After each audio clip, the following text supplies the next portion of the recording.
დილამშვიდობისა დღეს 21 დეკემბერია, ხუთშაბათი, პირდაპირ ეთერშია ერთსულოვნების დილის გადაცემა განთიადი. დღევანდელ ეთერს კახა მიქიაშვილი და ელისაბედ აბულაძე გაუძღვებით.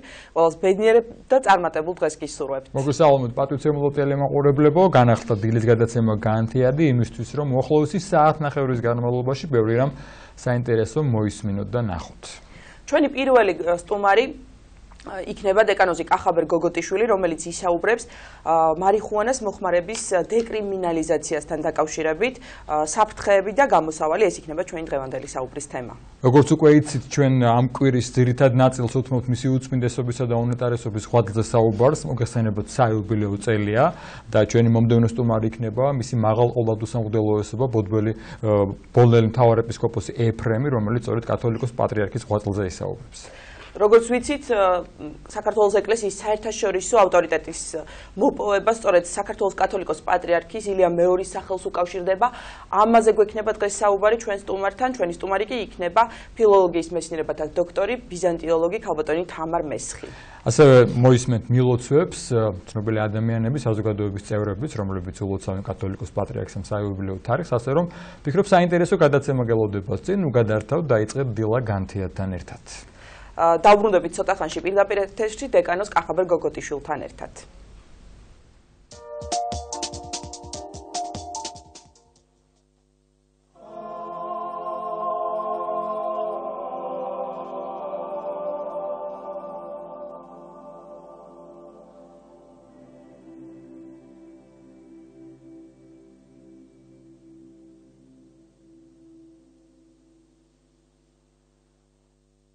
ჩემთვის დიდი პატივია, რათა მიულოცო დღეს ეს შესანიშნავი თარიღი. ალბათ ძნელია გამოვკვეთო ის პერიოდი საქართველოს ისტორიაში, ჩვენს განვითარებაში, განსაკუთრებით თანამედროვე ეტაპზე. მე გულისხმობ დამოუკიდებლობის პერიოდს, რომელიც არ იქნებოდა დაკავშირებული უწმინდესი და უნეტარესის ესეთი დიდ როლთან და მის მნიშვნელობასთან. მე მინდა მას უღრმესი მადლობა გადავუხადო, როგორც მოქალაქე, როგორც ადამიანი, რომელიც არა მარტო ჩემთვის მნიშვნელოვანია, როგორც პიროვნება, არამედ მე მინდა მადლობა გადავუხადო სულიერი ქვეყნის აღორძინებისათვის, მათ შორის ჩემი და ჩემი ოჯახის. კიდევ ერთხელ მინდა აღვნიშნო, რომ მისი როლი ჩვენ სულიერ განვითარებაში არის უპრეცედენტო. ჩემთვის პირადად პატრიარქი ბრძანდება უსაფრთხოესი პიროვნება, მე მაქვს ბედნიერება, რომ მას დავკავშირებოდი აღსაყდების პირველივე დღეს, ვიყავით ყველანი სვეტიცხოველში, შემდეგ იყო ტრაპეზი პატრიარქთან, ეს იყო რაღაც მოვლენა იმ პერიოდის საბჭოურ ვითარებაში. მე ვადასტურებ კიდევ ერთხელ, თუ როგორი სწრაფა აღმოაჩნდა ქართულ ინტელიგენციას, ქართულ ახალგაზრდობას, ეს იყო თვითდამკვიდრების, ეროვნული აღორძინების დღეები, წლები და ეს იყო არაჩვეულებრივი მოვლენა ქართულ რეალობაში. პირადად მე ბევრი რამ აკავშირებს უწმინდესთან, ეს იყო მაგალითად ქართული ეკლესიების ანჩისხატის, მეტეხის ტაძრის, ბოლნისის სიონის დაბრუნება საპატრიარქო ძიახში. მე ვიხსენებ იმ სიხარულს უწმინდესისას, როდესაც მე ჩრდილო კავკასიის ქვეყნებიდან ჩამოვიტანდი ახალ აღმოჩენებს, ის იყო ქართული წარწერები თუ ინფორმაციები ქართული ეკლესიის ტაძრების აღმოჩენის შესახებ, როგორ ენაბებოდა თვალები, სიხარულის ცნებები და მე კიდევ ერთხელ მინდა ხაზი გავუსვა თვითონ ჩრდილო კავკასიელ ჩვენს მოძმეებს, როგორ უყვართ ჩვენი პატრიარქი. მე ვიხსენებ იმ არაჩვეულებრივ მის ჩანაფიქრს, რომ საქართველოში აღორძინებული იყო ქალბატონების მიერ ქარგვის დიდი კულტურა და დედაჩემა ანა ღამბაშიძე დაევალა მას უწმინდესისაგან და მართლაც ბევრი რამ გაკეთა ამ წლების განმავლობაში. ჩვენ ვერ შევაფასებთ იმ მისი ჯორის სიმძიმეს, რომელსაც პატრიარქი ამ 40 წლის განმავლობაში ატარებს, ეს მარტო ალბათ უფალს შეუძლია. ჩვენ მოგვტავნი ამას ვერ მივხვდებით და ვერ აღწონით ბოლომდე. ველოცებ ჩვენ საყვარელ პატრიარქს ამ ღირსშესანიშნავ თარიღს, ვუსურვებდი ქართველ ერს და მთლიანად საქართველოს და მას რომ ძალიან დიდხანს ეცოცხლოს და ელოცოს ჩვენი ქვეყნისთვის, იმიტომ რომ მისმა ლოცვამ და მისმა კურთხევამ ჩვენი ქვეყანა ძალიან ბევრჯერ გადაარჩინა ძიმე შედეგებისგან. მე მახსოვს ის დაახლოებით 13 წლის უკან იყო, როცა პატრიარქს შევხვდი, ერთმა ჩემმა მეგობარმა მიმიყვანა. მაშინ პირველად მივდიოდი იტალიაში, პირველი ნაბიჯები იყო ჩემი იქ სასწავლებლად მივდიოდი და მან იტალიაში წასვლის წინ დამლოცა და შემდეგ ესე მომყვება და გამყვება ალბათ ძალიან დიდხანს და ეს შეხვედრა ჩემთვის ძალიან დასამახსოვრებელი და ძალიან ძვირფასი იყო.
დავბრუნდით პირდაპირ ეთერში შემოგვიერთდა მაცხოვრის ამაღლების სახელობის ტაძრის წინამძღვარი დეკანოზი კახაბერ გოგოტიშვილი.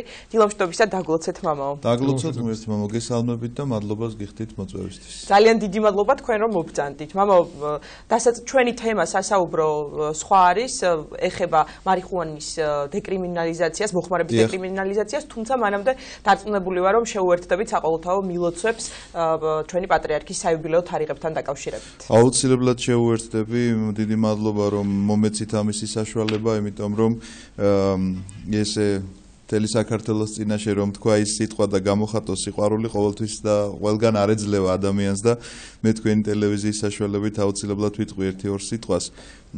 მაქვს პატივი მასთან მსახურებისა, მაქვს პატივი რომ მისი უწმინდესობის მიერ გახლავართ ხელდასხმული და სასულიერო პირი მისი ლოცვა კურთხევითა ვარ და ეს შემთხვევით ძალიან დიდი ბედნიერებაა, იმიტომ რომ ეს არის რაღაცა ისტორიული ისეთი მოვლენა ჩვენ არა მარტო ჩვენი ქვეყნის ისტორიაში, ზოგადად რაღაცა ვფიქრობ, რომ მსოფლიო მოვლენა გახლავთ ეს, რადგანაც მთელი მსოფლიოსთვის ჩვენი პატრიარქი ესეთი ავტორიტეტი ადამიანია და მან თავისი დიდი სულიერი მოღვაწეობის შედეგად ფაქტიურად შეიძლება ითქვას, რომ ახალი მოციქულია, იმიტომ რომ დღეს საქართველოს ეკლესიაში 2 თუ 3 სასულიერო პირი დარჩა, რომელიც მისი ნაკურთხი არ არის.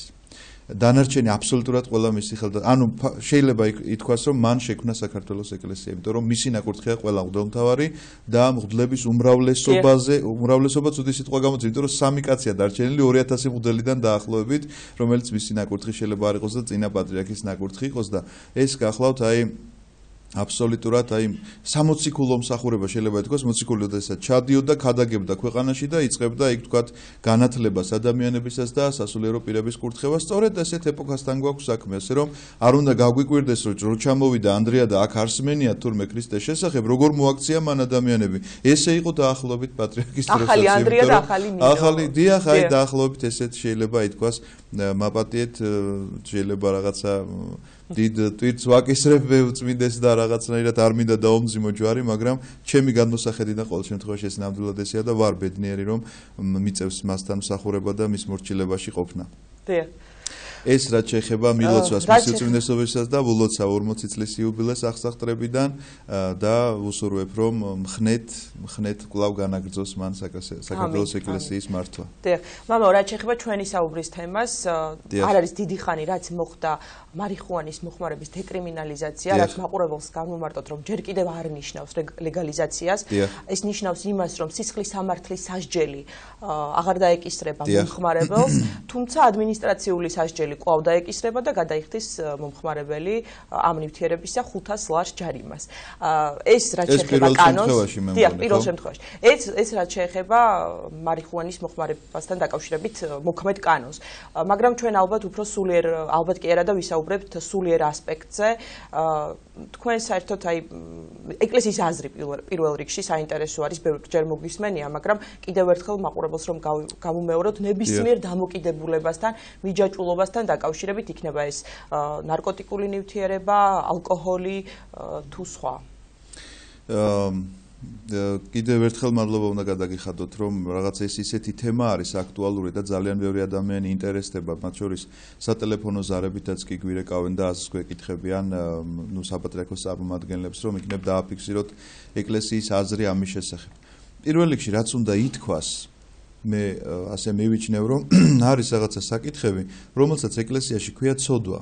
და ამას ახლა ვერანაირად ვერ შევფუთავთ და ვერ შევალამაზებთ და ვერ დავიწყებთ რომ იცით რა ეს ახლა ნაკლებად ცოდვა რაღაცა მეტად ცოდვა ნუ მართლა არსებობს რაღაცა უფრო მძიმე ცოდვა ჯვარი წერია ყოველას მაგრამ კაცი რო კაცს მოკლავს ახლა უფრო მძიმე ცოდვა ვიდრე ის რომ შეიძლება მარიხუანას ეწეოდეს ადამიანი ამიტომ ცოდვები რაღაც კატეგორიებად იყოფა ეკლესიაში. არის ადამიანი, რომელიც ცოდავს სხვის წინაშე და არის რომელიც ცოდავს საკუთარი თავის წინაშე. აი ესეც განსხვავებაა, როდესაც სხვას აყენებს ზიანს, რა თქმა უნდა, სხვასაც აზიანებს და თავის თავსაც და როდესაც მომხმარებელია, ვთქვათ, ნარკოტიკის ან ადამიანი რაღაცა სხვა ისეთ შეიძლება ისეთ ცოდვაში იყოს ჩაფლული, რომელიც საერთოდ არ მჟღავნდება გარეგნულად, მაგალითად შურით იყოს შეპყრობილი, ესეც ცოდვაა ეკლესიის მიერ აღიარებული და ასევე აზიანებს ეს ადამიანს მის განამარტო სულიერ მდგომარეობას არამედ შინაგან ორგანოებსაც კი, იმიტომ რომ რაღაცა ეს მისი ეს შური და ბოღმა შეიძლება იწვევდეს მისი გულის გაჩერებასაც კი ხშირ შემთხვევაში.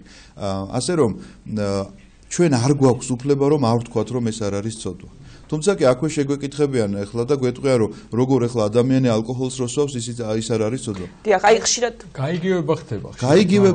და მომისმენია რომ აქვე დიდი დათროები დაუშვათ ალკოჰოლი დათროებით თუ დათრობა გექნება მარიხუანათი ან რომელიმე ასე ვთქვათ ნარკოტიკული ნივთიერება რა განსხვავებაა ხო იმიტომ რომ ასევე მომისმენია მომხმარებლებისგან რომ მე ეს სიამოვნები და ამითვრები და ასევე მოყავთ არგუმენტი რომ აი მოგიყვან მაგალითად რომ არყიდამთვრალი უფრო აგრესიულია ვიდრე მე როცა მარიხუანას ვეწევი ვარ ჩემთვის კარგი ხასიათზე. ამის გაიგივება ხდება და წერია იქ რომ დავუშვათ თუ არის ცოდვა მარიხუანას მოხმარება, რატო არ არის ცოდვა ღვინის და ნარყის მიღება.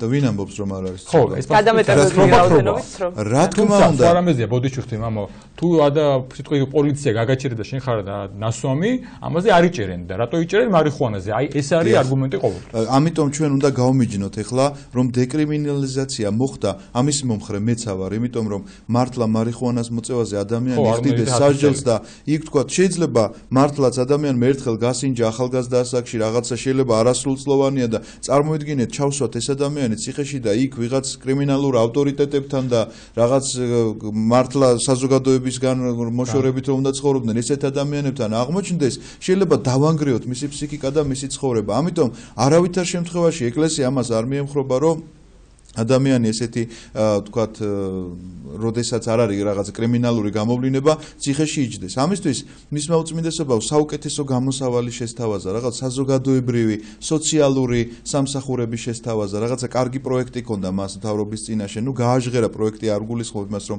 რაღაცა დაწერილი და შეთავაზება ჰქონდა, დიახ, ესეთი სიტყვიერი შეთავაზება ჰქონდა. მათ შორის ეკონომიურ დანაშაულებზეც კი რომ არ გაუშვათ ეს ადამიანი ციხებში და რაღაცა ჩავასახლოთ სოფლებში და დავასაქმოთ ეს ადამიანები, რომლებიც გაწევენ საზოგადოებისთვის სასარგებლო სამუშაოს და ძალიან კარგი პროექტი იყო, მე ასე მიმაჩნია ყოველ შემთხვევაში. რაც შეეხება თვითონ იმ თემას დაუბრუნდები, ნამდვილად არ შეიძლება ამ ორი თემის გაიგივება, რომ მარიხუანასა და სასმელს შორის რა განსხვავებაა ეხლა ვიაგიხსნით, მაგრამ იმაში კი დავეთანხმები, რომ არავითარი მნიშვნელობა არ აქვს ადამიანი, რომელიც იქნება გათიშული თავის გონებას, რითი გამორთავს ადამიანი, რომ რაღაცნაირად გაექცეს ამ ცხოვრებას და თავის სინამდვილეს, ამას არავითარი მნიშვნელობა არ აქვს, მაგრამ განსხვავება მარიხუანასა და სასმელს შორის ის გახლავთ, რომ სასმელი გახლავთ აბსოლუტურად ჯანმრთელი პროდუქტი, რომლის მოხმარებაც, ასე იგი, ადამიანს არანაირად არ ვნებს ზომიერების ფარგლებში. ღვინო ახარებს კაცსა, ღვინო ახარებს გულსა, კაცისასა და ღვინო ზიარებისათვის გამოიყენება მოგეხსენებათ. განსხვავებით მარიხუანასაგან, იმიტომ რომ მარიხუანა გახლავთ მხოლოდ ერთადერთი მიზნით მოხმარებული, რომ ადამიანი გაბრუნდეს და რაღაცნაირად რაღაც ხასიათი შეეცვალოს და ასე შემდგომ. ღვინოს მარტო ეს ფუნქცია არ აქვს. ღვინო პირველეს ყოვლისა ზიარებასთან არის სიმბოლური და ასოცირებული, თუმცა კი იქვე უნდა შეგახსენოთ, რომ აი პავლე მოციქული რასწევს, ნუ დაითვრებით ღვინითა, რომლისგანაც არ სიბილწე. იმიტომ რომ აი ამ სიმთვრალეში ადამიანი თავს ვეღარ აკონტროლებს. როდესაც გამორთულია, როდესაც რაღაცა გადართულია და სხვა აბსოლუტურად სხვა ფსიქისა ხდება ადამიანი წარმოიდგინეთ. პატერი კი ხომ არის მამაო, მთრალი ადამიანი სამივე ცოდვას, ანუ გუშობასაც, მკვლელობასაც რომ ჩაიგდო. დიახ, იმიტომ რომ როდესაც აღარ აქვს მას საღი გონება, ფხიზელი გონება, მარადის იღვიძებდით, როდესაც ჩვენთვის არის მოწოდება, მარადის ლოცულობდით, როდესაც არის ჩვენთვის მოწოდება მოციქულთაგან, ეს იმას კი არ ნიშნავს, რომ იღვიძებდით რაღაცა ნაკლები უნდა გეძინოს და თქვათ უნდა წამოხტე და სულ თვალები უნდა გქონდეს და არა, ფხიზელ გონებაზე არის ლაპარაკი, რომ შენ განსაზღვრება შეგეძლოს რა არის ცოდვა და რა არ არის ცოდვა. ამ ღვიძარებაზეა ლაპარაკი და არა იმაზე, რომ ჩვენ ახლა გვიძავს და არ გვძინავს საწოლში არ წევართ. ერთი განსხვავებაც არის ალბათ, როცა შედარება სასმელს და მარიხუანას შორის, სასმელს ქართველები ლოცავთ ერთმანეთს და მარიხუანას ლოცავდეს არ ამგონია. რა თქმა უნდა, ამიტომ ძალიან ისეთი უხეში შედარება არის, როდესაც ამას ამბობენ, რომ აი რა განსხვავება ცოდვა არის, რა თქმა უნდა, ზუზომო მოხმარება და დამოკიდებულება სასმელზე, ცოდვა არის დამოკიდებულება აი ნებისმიერ რაღაცაზე. არ აქვს მნიშვნელობა ეს ალკოჰოლი იქნება, რაღაცა ნარკოტიკული საშუალება იქნება, მძიმე თუ მსუბუქი, არ აქვს მნიშვნელობა, ეს შეიძლება იყოს კომპიუტერზე დამოკიდებულება, როდესაც ადამიანი ვერ წყდება რაღაცას და მონახდება რაღაცა მატერიის, ამ შემთხვევაში ეს ყველა შემთხვევაში ცოდვად შეერაცხება მას. ერთი დეტალი კიდე, აი დავუშვათ, რა საფრთხეების შემცველი იყოს, შეიძლება იყოს და რა საფრთხეები შეიძლება ველოდოთ ამით, როცა უკვე მივიღეთ ეკრემლად. ერთია რომ თქვენ ძახი და ალბათ ყველა ეთანხმება, რომ მართლაც რაღაცა მარიხუანას მცირე მოხმარების გამო ადამიანი წლებით არ უნდა იყოს ციხეში და განსაკუთრებით ახალგაზრდა არ უნდა დაიღუპოს მათი ცხოვრება, მაგრამ მეორეს მხრივ აი ესე დაუშვათ მიშვებულობა, ესე რომ ვთქვა, ჭყალებში რა საფრთხეების შემცველი შეიძლება იყოს შემდგომში. მეორე ნაბიჯი შეიძლება იყოს უკვე ლეგალიზება, ხო? ალბათ ლოგიკურად დადგება ლეგალიზაციის პროცესი. არგუმენტი, ვთქვათ, მომხრეების არის ის, რომ თავისუფალი იქნება უფრო ტურისტების ანუ უფრო მეტად მიმზიდველი იქნება ტურისტებისთვის ეს ქვეყანა და ტურიზმის განვითარებას შეუწყობს ხელს. მადლობა ღმერთს, რომ გამახსენდა. ეხლა ერთი ძალიან კარგი მაგალითი, მე ამერიკაში გახდით სექტემბრის თვეში და სხვათაშორის თქვენი ტელევიზიის საშუალებით მოვყევი რა პროექტის გამოც ვიყავი. ერთ-ერთი შტატი, სადაც მე ვიყავი, ეს არის კოლორადოს შტატი, კერძოდ ქალაქ დენვერში, სადაც ვიყავით ჩასული, იქ ქონდა შეხვედრა ადგილობრივ სენატორთან. და ეს არის შტატი, სადაც ლეგალიზებულია მარიხუანა. სადაც მოწევას არ გრძალავენ. და ამ სენატორმა გითხრა, რომ ჩვენ აი ამ კანონის მიღების შემდგომო ჩვენმა გუბერნატორმა ოფიციალურად გამოვიდა და ბოდიში მოიხადა საზოგადოების წინაშე, რომ მე დავუშვი დიდი შეცდომა, როდესაც ამის ლეგალიზაცია დავაკანონე. აი ეს გახლავთ ფაქტი, რომელსაც ძალიან ხშირად ჩვენ რაღაცას ესე თითქოს მოინდომებენ და აგვაფარებენ ცხვირზე, რომ აი იქ რო ლეგალიზებულია თითქოს უკეთესია მდგომარეობა. თვითონ გუბერნატორმა მოიხადა ბოდიში და რატომ? რაც მე ვნახე აი ამ ქალაქში, ეს იყო ძალიან საშინელი მდგომარეობა. ქუჩები სავსე ხალხით, სადაც ისინი ღამეს ქუჩაში ათევენ, მომხმარებლები არიან ნარკოტიკის და მთელ ქალაქში დგას ამ მარიხუანას სუნი. და ადამიანები მაპატიეთ, მაგრამ სხვა სიტყვას ვერ ვიტყვი, გამოთაყვანებული სახეებით, იმიტომ რომ მარიხუანას აქვს ესეთი შედეგი დგება ადამიანს, ახლა ერთი გასინჯვის შემდგომ რა თქმა უნდა ესე არ იქნება, მაგრამ რაღაცა რეგულარულად მომხმარებელი მარიხუანასი მისი ტვინის უჯრედებს აშრობს ეთყობა ეს ისა და აბსოლუტურად გამოთაყვანილი. აი თითქოს სახელმწიფო აქტიურობას უწყობს ხელს და ესეთი არგუმენტიც არსებობს. იცით რა ვერ გეტყვით რას უწყობს შემოქმედებაში როგორ შეიძლება უწყობდეს ხელს, როდესაც ადამიანის ტვინი რაღაცნაირად ესე იგი ცნობილი ჩარჩენილიაო და სამწუხაროდ მე ვიცი ამ ფატალური შედეგები მყავდა მე საქართველოშიც ყავს, დიახ. ესე ვთქვათ, ნაცნობი, რომელიც სწავლობს ჩვენთან და იმ ჩარჩენილობის გამო ერთხელ გავიდა და მატარებელს დაუდო თავი და ცოცხალი აღარ არის. ხშირი ყოფილა ამის შემთხვევა. აი, ესეთი სამწუხარო ფაქტები ძალიან ბევრი მოვიყვანოთ და რაღა დავასახელოთ ახლა თუ ვინმე დემოკრატიაზე დაგვიწყებს ლაპარაკს, დემოკრატია თუ ვინმეს პრეტენზია აქვს ამერიკას უნდა ეძებოს, ხო? დიახ, ასე ამბობენ ყოველ შემთხვევაში. ასე ამბობენ ყოველ შემთხვევაში და რეალურად როგორ არის არ ვიცი და გეუბნებით ფაქტს და შემიძლია სხვათა შორის ამისი ჩანაწერიც კი წარმოვადგინო, ჩანაწერი არა იმისა ბოდის რო იხდეს ახლა ის იმის მოპოვებაც შესაძლებელი, მაგრამ ეს სენატორი რომელიც ოფიციალური წარმომადგენელია, ჩვენ ეს შეხვედრა ჩაწერილია, სადაც ეს ადამიანი ამბობს რომ ჩვენ მოვიხადეთ ბოდიში ამის გამო, იმიტომ რომ დაუშვით ძალიან დიდი შეცდომა, იმიტომ რომ სტატისტიკურად, ესე იგი, თუ კი ყავდა მწეველი 100 კაცი, ეხლა არის 200 და იზრდება, იმიტომ რომ ეს რადგანაც დაშვებულია ყველა საინტერესოა. ძალიან ცუდი კიდევ, ხო, მამაო, ძალიან თავისუფლად ხდება პროპაგანდა. სულიერი თვალსაზრისით ამეხსნა მაპატიეთ ელენე შეგაწყვეტინეთ სიტყვა, რომ როგორ თulis ეკლესია ერთი არის ცოდვა, რომელსაც მე ჩავდივარ, მაგრამ როდესაც ცოდვის პროპაგანდას ჩავდივარ, ამას ქვია საშინელი სიტყვა, უჯულოება. მამო, აი და უფრო დიდი სასჯელია ესა. რადგან ახსენეთ ეკლესიური კუთხით, ამ ჭრილში მინდა კითხვა დაგისვა და ალბათ ლოგიკურად გაგრძელდება თქვენი პასუხი. ასევე ხშირად მომისმენია მე პირადად ბუნებრივია მყავს ნაცნობები მეგობრები, რომლებიც მომხმარებლები არიან და ამბობენ რომ რატომ მიგძალოს ეკლესია სახელმწიფო? მე ვარ ჩემი თავის პატრონი. მე მინდა მოვწევ, მინდა არ მოვწევ, რა უფლება აქვს რომ ერება და რასაც მინდა თუ საზიანოა, ჩემთვას ვაზიანებ, სხვას არ ვაზიანებ. აი ამ კუთხით რა პასუხის გაცემა შეიძლება და ასევე ამ კითხვაში ჩავსავ, ალბათ ერთი პასუხი შეიძლება გაიცეს იმ შემთხვევაში თუ როცა ეხლა მით უმეტეს უფრო ნებადართული გახდება და როცა იგივე მოზარდმა იცის რომ ამის გამო არ გაუშვებენ ციხეში და შეიძლება უფრო გახდეს ასე ვთქვათ ხელმისაწვდომი და ალბათ გახდება რა რჩევა შეიძლება მისცეთ შობლებს გარემოს ახლობლებს მასწავლებელს თუ გაიგებენ რომ მისი შვილები სკოლის მოსწავლეები საწყის ეტაპზე უკვე არიან მომხმარებლები.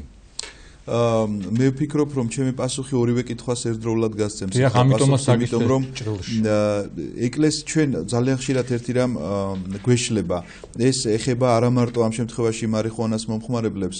აი თქვათ რაღაცა მოძრაობები, რომლებიც უმცირესობების მხრიდან გაჩნდა ჩვენი და თითქოს ეკლესია რაღაცას გრძალავს.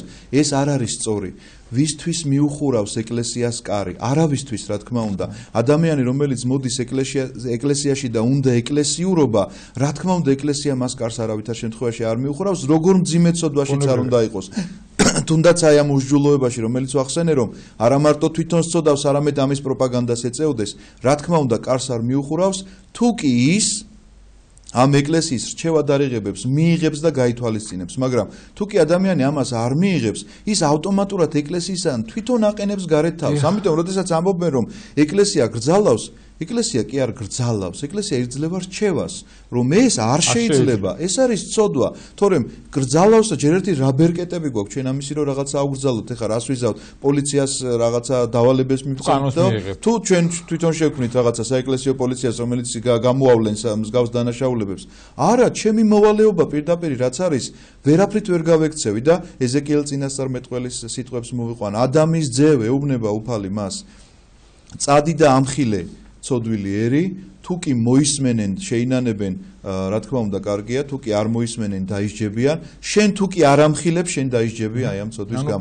ანუ ყველა მღვდლისთვის ეს არის მოვალეობა, რომ ადამიანებს მიუთითოს რა არის კარგი და რა არის ცუდი, ამ შემთხვევაში სულიერი თვალსაზრისით.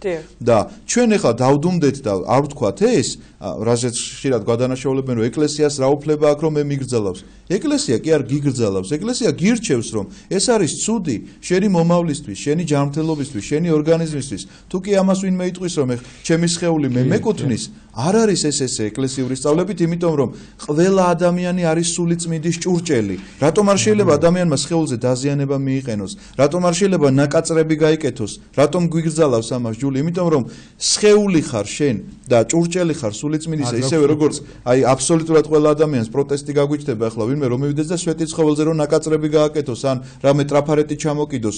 ნუ რა თქმა უნდა ეხლა ეს არ იქნება მოსაწონი. სწორედ ეს არის, აი ამ სვეტის ცხოველს შეიძლება შეადაროს საკუთარი სხეული. ამიტომ არ შეიძლება ადამიანი აზიანებდეს საკუთარ სხეულს, რომელიც სულიწმიდის ჭურჭელი უნდა იყოს. აი ამ ღია საჯარო პროპაგანდის ფონზე, მამო, რაც მიმდინარეობს და რასაც ჩვენ ვხედავთ პრინციპში და წინა წელი იყო, მე მგონი 31 დეკემბერი ერთ-ერთმა პარტიის წარმომადგენელმა რომ რაღაცა ის პირდაპირ ეთერის საშუალებით საოცარი პროპაგანდა გასწია აი ამ ნივთიერების მოხმარების და თქვენ სად ხედავთ გამოსავალს, როგორ უნდა დავიცვათ ჩვენი შვილები, როგორ ავარიდოთ აი ამ რაღაც მავნე ჩვევას შეიძლება ითქვას, რაც შეიძლება მათთვის საბედისწიროც კი აღმოჩნდეს, აი კახამ გაიხსენა რაღაც ისეთი. თუმცა მე მეგობრებიც ვიცი რომ აწევინებენ შვილებს და იძახიან რა მოხდა.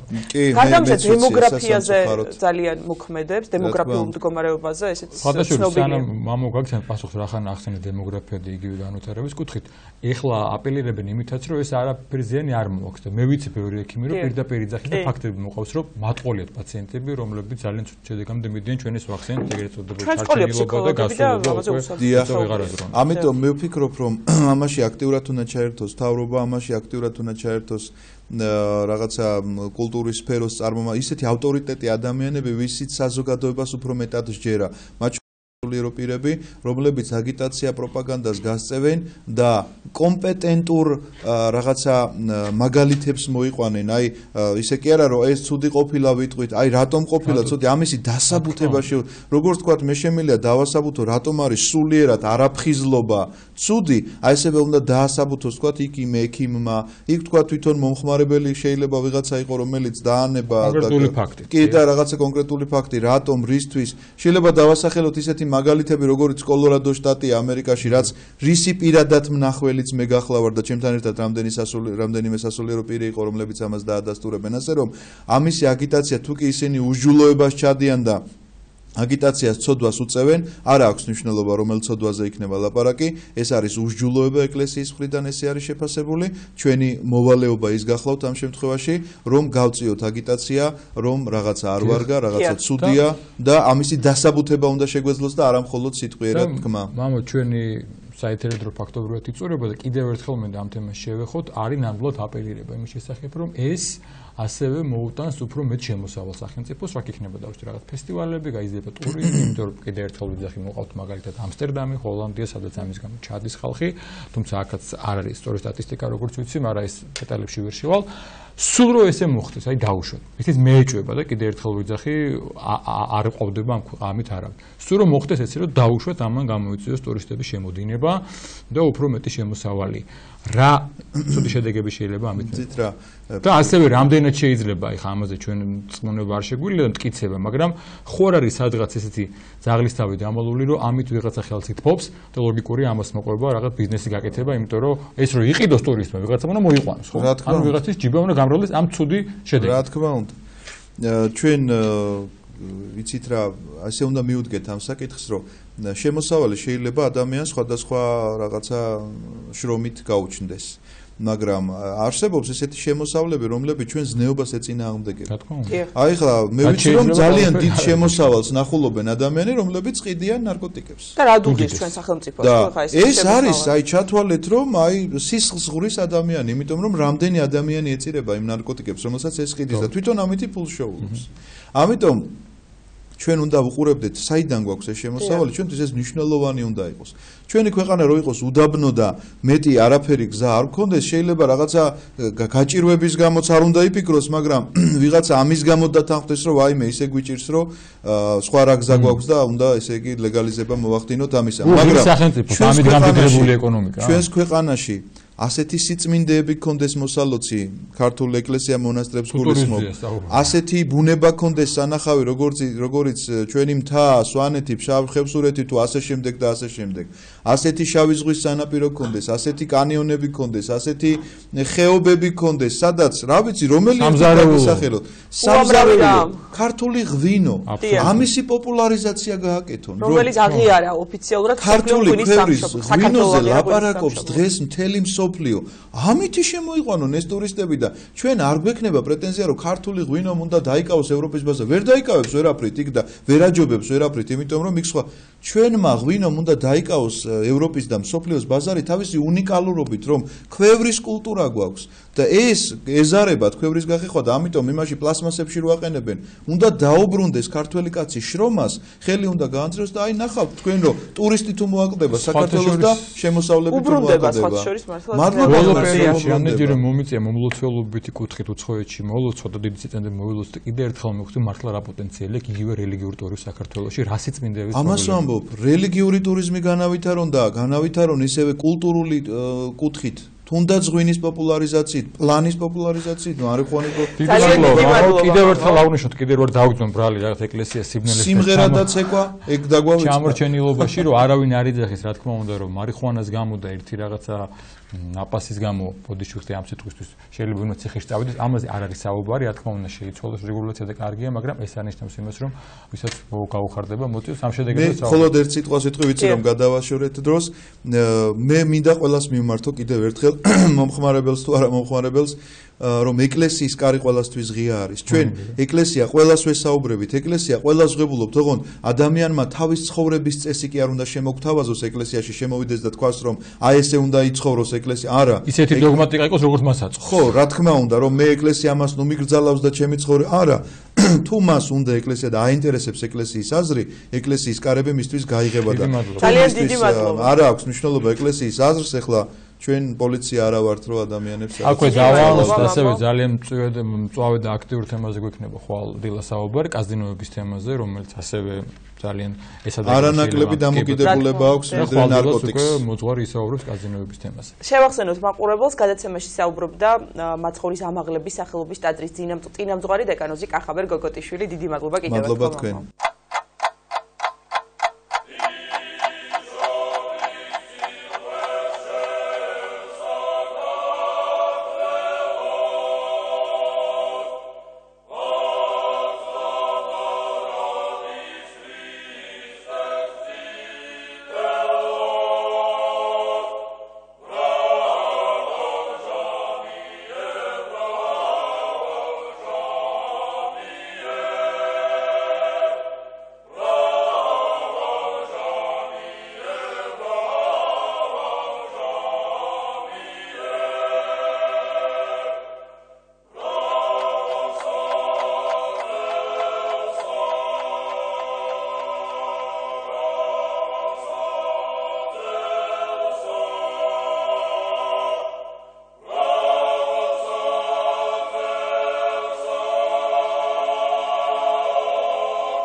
გრძელდება ჩვენი გადაცემა და სიამოვნებით გვინდა წარმოგიდგინოთ დღევანდელი გადაცემის მომდევნო სტუმარი, მისი მაღალ ყოვლადო სამღვდელოესობა ბოლნელი მთავარეპისკოპოსი ეფრემი, დაგლოცეთ მეუფე.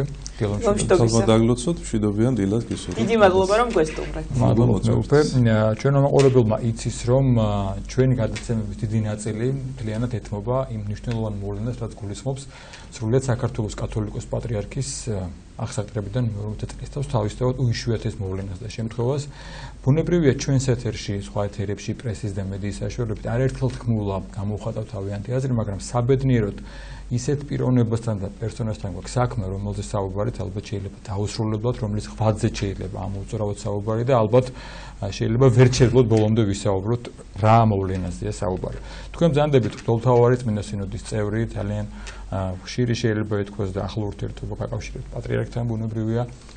თავდაპირველად მოდით აი თქვენი შეფასება როგორი იქნება მისი მოღვაწეობის, მისი პიროვნებისადმი და მე ალბათ თქვენი პირადი ურთიერთობა და თქვენი პირადი დეტალებით საინტერესო იქნება.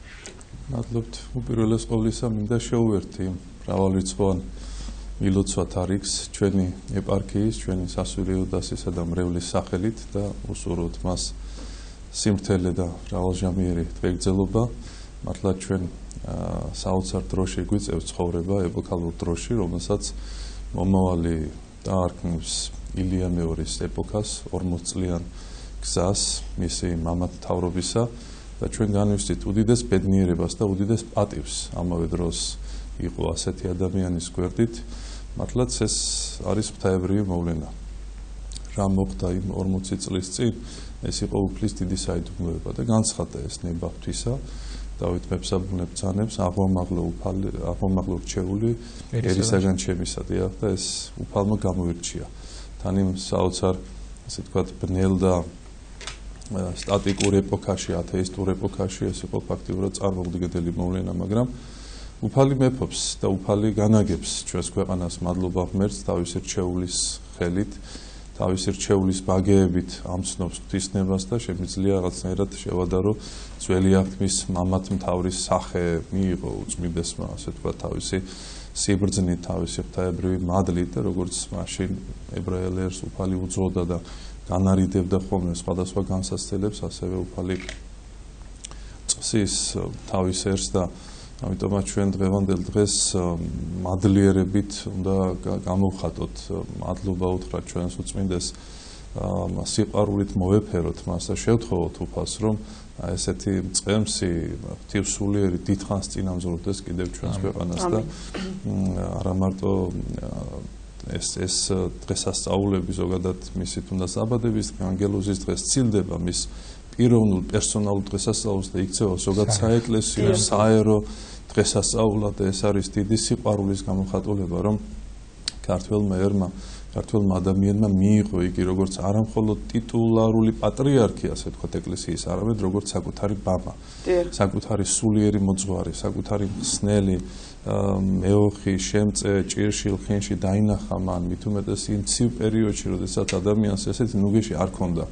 ყველგან იყო ეს რკინის ხელი, რკინის ფარდა და ადამიანი სული პოტენციურად ყველა ადამიანი სული ქრისტიანია და ეძებს სითბოს და ნუგეში და აი უწმინდესმა მოეფერა ქართველ ადამიანს. ეს არის უდიდესი ნიჭი მისი, რომ მას შეუძლია გაავოს ნებისმიერი გულის კარები. რა გინდა ადამიანი, თქვათ, თავდაპირველად ნეგატიურად ან ასე ცივად, გულგრილად არ უნდა იყოს განწყობილი მის მიმართ. აი ესეთი საოცარი მადლი გააჩნია, მადლმოსილი ადამიანია, პიროვნებაა და ეს ისეთი იშვიათი და უნიკალური შემთხვევა, როდესაც ასე ვთქვათ, საუკეთესო ფორმით აღესრულა ადამიანში, პიროვნებაში სინერგია, როგორც უწმინდესი ამას უწოდებს ხოლმე. ესე იგი, სამღვთო მადლი და ადამიანური ნიჭები, მისი პიროვნული, რაც გააჩნია მას. ღვთისგან მინიჭებული, მოხდა თანხვედრა. და აი ამან გამოიღო ეს საოცარი, ასე ვთქვათ, შედეგი, ხომ?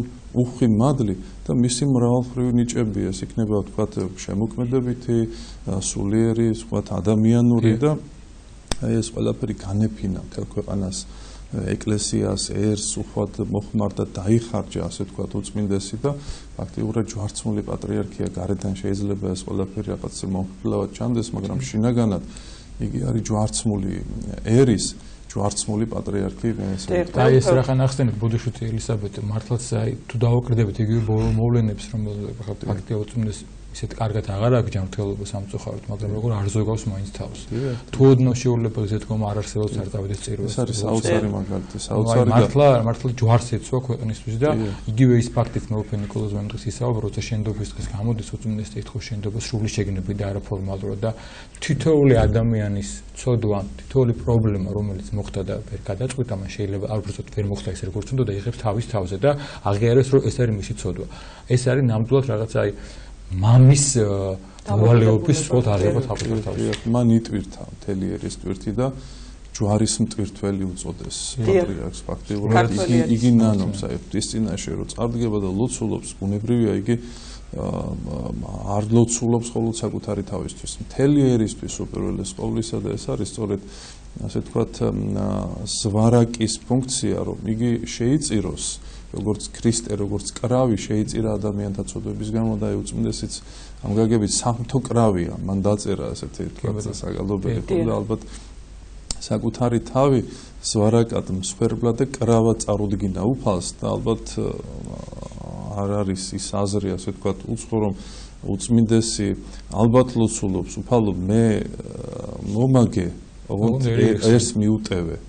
ერს აპატიე ჩემი ლოცვით თითოეულ ადამიანს, თითოეულ შემცოდეს, თუნდაც ვთქვათ მის წინააღმდეგ ისმის ხანდახან ვთქვათ სხვადასხვა დაუმსახურებელი უსაფუძვლო და უწმინდესი დარწმუნებულია სწორედ ასეთი ამ ადამიანისთვის განსაკუთრებულად ლოცულობს და ევედრება უფალს და ეს არის მისი ღრმა სიყვარულის შედეგი და ერმა მას სიყვარულის პატრიარქი უწოდა აი და ძალიან გულწრფელად და ისე შეიყვარა ნამდვილად. დიახ, რა თქმა უნდა, იმიტომ რომ აქ არანაირი, ვთქვათ, სხვა გრძნობა არ დევს. უწმინდესმა მისცა ერს ამის საშუალება. ის თავისი მაღალი ტახტიდან თუ შეიძლება ასე ითქვას, ჩამოვიდა და უბრალო ადამიანებთან დიდი სიყვარულით მივიდა, რომ აი მეც თქვენთანა ვარ, გაჭირებაში თქვენთანა ვარ, გიხარია თქვენთანა ვარ, განსაცდელში თქვენთანა ვარ.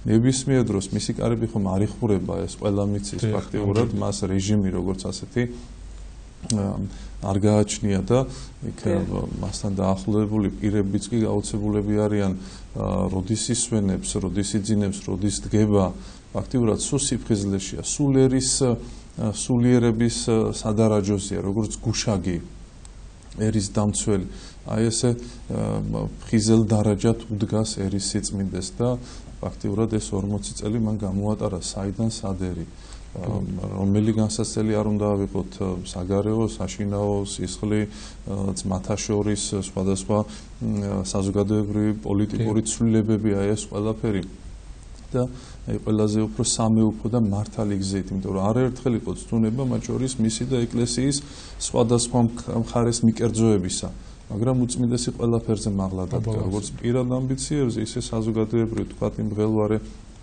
ტალღებზე მაღლა დადგა და ერთადერთი სამეუფო ქრისტეს გზით წაიყვანა ერი. მეუფო, თქვენ რას გაიხსენებთ პირადად უწმინდესთან ურთიერთობიდან? ჩვენ ვიცით, რომ ყველა მღვდელმთავარი წმინდა სინოდში არის მისი უწმინდესობის ნაკუთრი.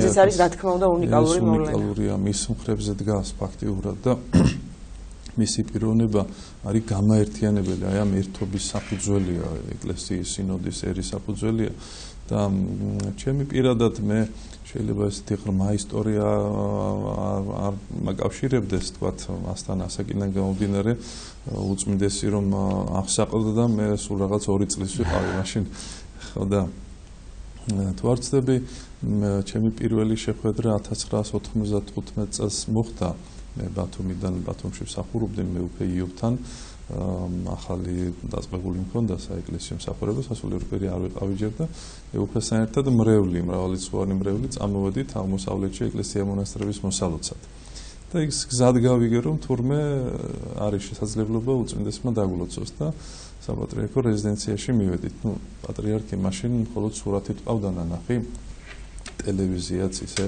ართოდ არ იყო მაშინ პრესა, ჟურნალ, გაზეთები და უწმინდესი იყო როგორც თქვათ სახე, ხატება, ოცნება და ფაქტიურად აი კარგი სიზმარი რო აგისრულდება ადამიანს და ოცნება ესე მივედი და არ მახსოვს რაღაცნაირად ისე გაოგნებული აი როგორ ვემთხვი ხეზე როგორ დავიჩოქე როგორ ვეამბორე და რაღაცნაირად აი თითქოს აი უფალს რომ მიახლები ცოცხლად ადამიანს და მართლაც ესე არის ხო უწმინდესი დალოცვა, უფლის დალოცვაა და აი ჩემთვის ამან კიდე უფრო თქვათ სხვა სამყარო გადაშალა, სხვა ფურცელი სულიერ ცხოვრებაში, აი ახალი რაღაც სტიმული, ძალა, მადლი, ენერგია მომცა და მაშინ კიდე უფრო საბოლოოდ დარწმუნებით გადავწყვიტე რომ არა, აი უფალს უნდა მიუძღვნა თავი და სხვა გზა, სხვა არჩევანი უბრალოდ არ არსებობს იქ. შემდგომ კიდევ იყო უამრავი ასეთი. აი მღვდელმთავრად გამორჩევის პერიოდი ალბათ საინტერესო იქნებოდა, ალბათ მოგიწევდათ მის წინასწარ და შეხვედრა. ეს წარმოადგენდა 11 წელი. ნახალგაზრდა ასაკში გახდა მღვდელმთავარი. დიახ, აი ეს პერიოდი იყო დეკემბრის ბოლო თვე იყო და ესეც უწმინდესის მე დარწმუნებული ვარ, უწმინდესის ლოცვის შედეგია, რომ უწმინდესი გამოხავს ფაქტიურად ეკლესიის სამსახურში ყველაზე უფრო თქვათ ღირსეული ადამიანები მე ჩემ თავზე არ ვიტყვი ბუნებრივია, მაგრამ აი იქ გაყენებს ღვთის წინაშე და ერის წინაშე, სადაც საჭიროა და სადაც ამას ეკლესია და ერი საჭიროებს ბუნებრივია და აი მახსოვს მისი სიტყვები, ნევრია ძალიან განცდაში ვიყავი და აი დამამშვიდდა ის მარჯვენამ, რომ მიენდე უფალს. ეს ღვთისნება, ეს არ არის ადამიანური სნება და აქ ჩვენი ნება გვერდზე უნდა გადავწიოთ ვის რა უნდა და მივენდოთ უფალს და უფალი გიწინააღმდეგებს და აი საოცრად შეუძლია ადამიანის შინაგან, ასე ვთქვათ, მდგომარეობაში შესვლა, აი ზუსტად ამოხსნას. ხოთშეს ყველა აღნიშნავს, მე უკვე აი ჩვენი ყველა სტუმარი აი დღების განმავლობაში აღნიშნავდა, რომ სულიერ მდგომარეობას ხედავს ადამიანისას. რა ჭირდება და რა სიტყვა უნდა გითხრას მანუგეშებელი, ეს არის საოცარი ზეგარდამონიჭი. აი პირდაპირ ხედავს ამ მდგომარეობას, აი შემიძლია გავიხსენო დაახლოებით 5 წლის წინ, თუ არ ვცდები 2012-11 წელი იყო აქ მნიშვნელობა და აი ზუსტად აღსაყდრების წირვა იყო 25 დეკემბერს სამების ტაძარში უკვე და როგორც წესი მღვდელმთავრები წირვის დასასრულს ამბიონიდან პატრიარქს სიტყვით მიმართავდა. დიახ, მისალოცი სიტყვა ესეთი საპასუხისმგებლოა და ეს მე წინასწარ არ ვიცოდი და შუა წირვის დროს უწმინდესი აგზავნის თავარდიაკონს და უწმინდესის დებაურობს შენ უნდა წარმოთქვა სიტყვაო. წარმოვიდგინეთ. ახლა სათმელის მეტი რა, მაგრამ მომენტში თავი მოუყარო და თან ასე საჯარო წარდგე და ძალიან ასე ვთქვათ ველავდი და ლოცულობდი უფალს ვევედრებოდი და ზიარების შემდგომ შიგნით სასულიერო პირები მღვდელმთავრები პატრიარქს ულოცავენ. ეთქვევიან მას. როდესაც მას მიუახლოვდი, ეტყობა იმდენად განვიცდიდი ამას, რაღაცაირად შემატყო და ხელზე რომ ვიამბორი, ხელი მომიჭირა და აღარ გამიშვა.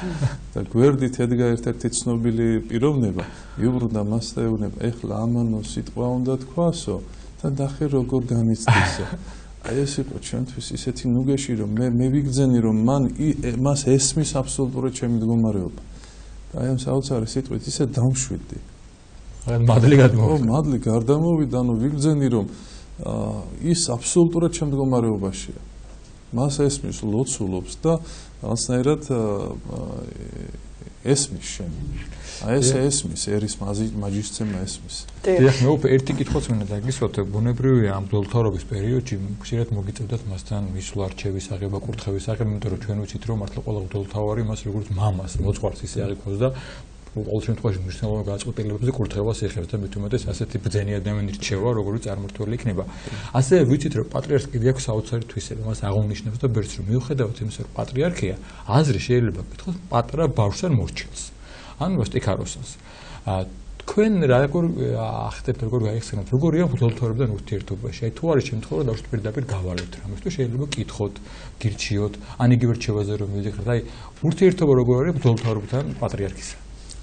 დიახ, მიუხედავად იმისა, რომ ეკლესია თავის სტრუქტურით იერარქიულია და მორჩილებას ლოცვა კურთხევას ეფუძნება, აი ამის შიგნით პატრიარქი არის აბსოლუტურად თავისუფალი ადამიანი თვითონ და ამავე დროს საოცრად პატივისმცემელი სხვისი თავისუფლებისა და სხვისი აზრისა, რომ მაქსიმალურად უსმენს ადამიანს და ითვალისწინებს, რომ რაღაცნაირად ბავშვსაც კი შეიძლება უწმინდესო მოусმინოს და ერთ შემთხვევაში ყოფილა რომ აი ბავშვებს ეკითხება რაღაცას, რომ აი თქვენ როგორ ხედავთ ამათ მოვლენას სამყაროს ასე თქვა და მithumetes ახლა ჩვენ მღვდელმთავრებს, რა თქმა უნდა, მისი ავტორიტეტი და მისი სიტყვა ჩვენთვის უმაღლესია, მაგრამ ნებისმიერ ეს თუნდაც წმინდა სინოდის თემა იყოს ან რიგითი შეხვედრები, აი უწმინდესი დასვამს თქვა კითხვას, აი თქვენ რა სიტყვით ამის შესახებ, თქვენი აზრი. ერთპიროვნულ გააწყვილებას სანამ არ მოისმენს, არის არა, ეს არც პიროვნულად ჩვევია მაგს და ისედაც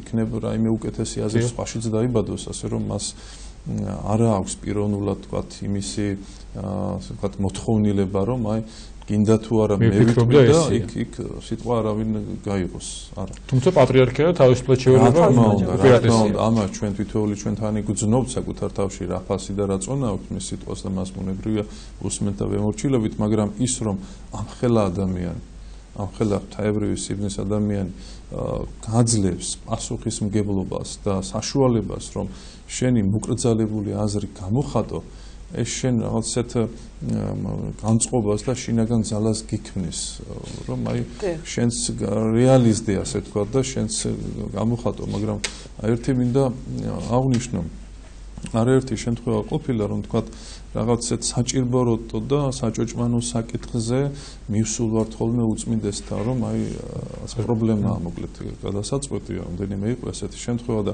წინასწარ ვფიქრობთ რაღაცნაირად ვნერვიულობთ განვისით, აი რა სიტყვის პატრიარქი, აი როგორ გადაწყვეტს და 10 ვარიანტი გაქვს თქვა თავში, რომ აი ანისე იტყვის და განცდა, აი მივსულ ვართ უწმინდესთან, ჩვეული სიმშვიდით მოусმენია აი სულ რამდენიმე წამით აი ღრმა ჩაფიქრებით როგორც მას ჩვევია და ისეთი რამ უთქვავს აზრად რო არ მოგცვლიათ აზრად არ მოგცვლიათ და ისე გადაუწყვეტია პრობლემა ისე შეუხედავ საკითხისთვის რომ ჩვენ რაღაცა ნერვიულობთ რაღაცა თელ განცდებში ვართ მე რა მოხდება როგორ გამოვიდეთ ამ სიტუაციიდან და უწმინდესი აი ორი წინადადები ძალიან მოკლედ გამოსავალს ფერს აღნიშნავს თან მე უფერ რა თქვენ ბრძანეთ რომ თავში არ მოსვლეთ თან შეიძლება ძალიან მარტივი და ფიქრობ რომ მე როგორ ვერ მოვიფიქრე ეს აი გაოგნებული გამოსულ ვარ და კიდევ ერთხელ გვარწმუნებს რომ აი უფალი ანახობს და უფალი მისი პირით გვეუბნება სრულ სიმართლეს როგორ შეიძლება ამის შემდეგ მისდამი უდიდესი ნდობა არ გაგიჩნდეს ხო და არანაირი თქვათ იქ რაღაცა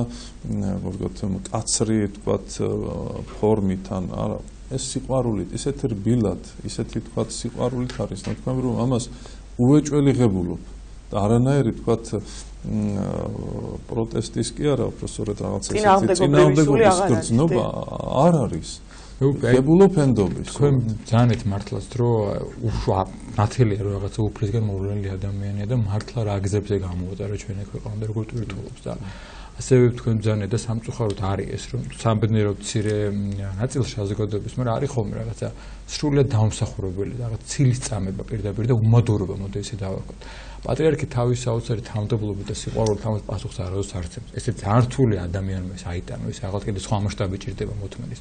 მაგრამ აი ჩვენ რო ვისაუბროთ, მებელთავარი ბრძანდებით, სასულიერო პირი ბრძანდებით, საზოგადოების წევრი ბრძანდებით, ამან, როდესაც ასეთ უმადურობას შეიძლება გამოიჩინოს ერმა.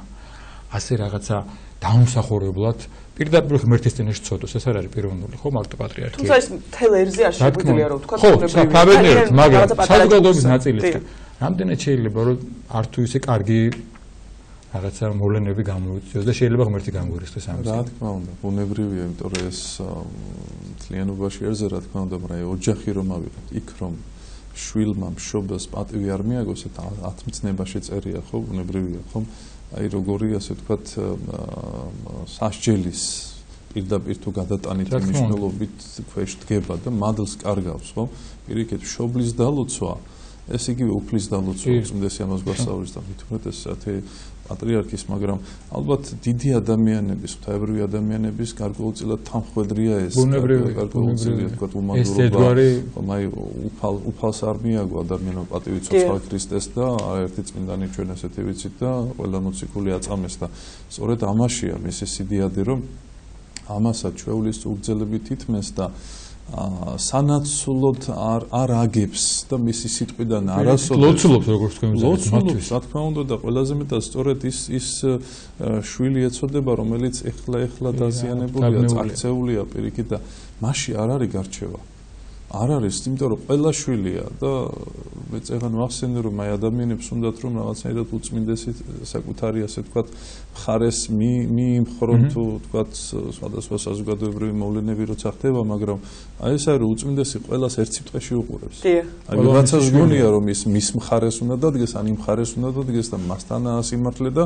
თუ პატრიარქს ვთქვათ რაღაცნაირად გადაწონის ვთქვათ მე გამარჯვებული დროშას აფრიალებს და უწმინდესი სხვანაირად ალაგებს კი სხვათა შორის სირად ვთქვათ რომ ამას რა უნდა უწმინდესთან ეს როგორ მოვიდა თუმცა უწმინდესი ყველა არის მისი შვილი და ეკლესიის შვილი განურჩევა წარმოიდგინეთ მშობელი ღირსეული მშობელი არ იქნება რომ შვილებს დაუწყოს გარჩევა რომ ის რა პოლიტიკური ინსტანცია არსებობს და ზოგს ამხილებს ზოგს მოეფერება ზოგს რჩევას მისცემს მაგრამ სიყვარულის რანგში ყველა ერთია მის წინაშე და ეს არის უნიკალური შემთხვევა სხვანაირად რო ყოფილიყო უბრალოდ ერი დაიყოფოდა და თვითონაც ესეთი საყოველთაო ასეთი სიყვარული და ავტორიტეტი მას არ ექნებოდა და ეს დიდი მონაპოვარია ასე ვთქვათ მისიც ჩვენიერისაც და ამიტომაც პირიქით ჩვენ მადლობდეთ რომ გაუხსნით მე უფრო აი ცალკე შეიძლება კიდე საუბარი პატრიარქის უამრავ საღმრთო ნიჭზე შეიძლება ცალკე ვისაუბროთ მის შემოქმედებაზე საგალობლებზე მის ხატწერაზე პატრიარქის დამოკიდებულებაზე მცენარეების და ცხოველების მიმართ ბუნების მიმართ ზოგადად აი თუნდაც როგორი შეხედულია სოფლის მეურნეობის საკითხებში, ფილოსოფიაში, ფსიქოლოგიაში,